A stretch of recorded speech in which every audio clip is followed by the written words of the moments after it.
नमस्कार. आम्रपाली न्यूज चॅनलच्या बातमीपत्रात आपल्या सर्वांचं मनपूर्वक स्वागत. विरार ते द्वारकाधीश मंदिर शिरगाव बस सेवा 1 मे 2026 पासून सुरू.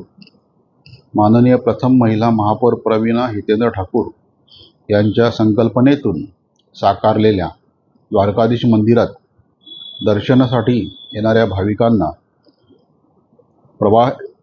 प्रवासाची गैरसोय होत असल्याने माजी परिवहन समिती सदस्य श्री वसंत वरे यांनी तत्कालीन माननीय आयुक्त साहेबांना पत्र देऊन महानगरपालिकेची परिवहन सेवा सुरू करण्याची मागणी केली होती.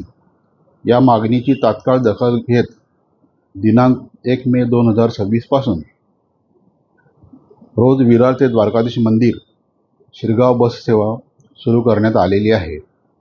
सकाळी 7:35 वाजता पहिली बस विरार पूर्व येथून असेल व द्वारकाधीश मंदिर शिरगाव येथून विरार स्टेशनला जाण्यासाठी शेवटची बस रात्री 10:50 वाजता असेल. अर्ध्या तासाच्या अंतराने ही बस सेवा महानगरपालिकेच्या परिवहन विभागाने भाविकांच्या सोयीसाठी सुरू केलेली आहे.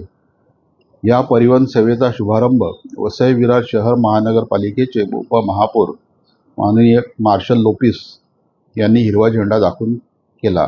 यावेळी नगरसेवक नरेंद्र पाटील, नगरसेविका ममता सुमन, अमृता चोरगे, जीनत शेख, माजी नगरसेविका मिनल पाटील, हेमांगी पाटील आणि कार्यकर्ते तसेच महिला वर्ग मोठ्या संख्येने उपस्थित होता.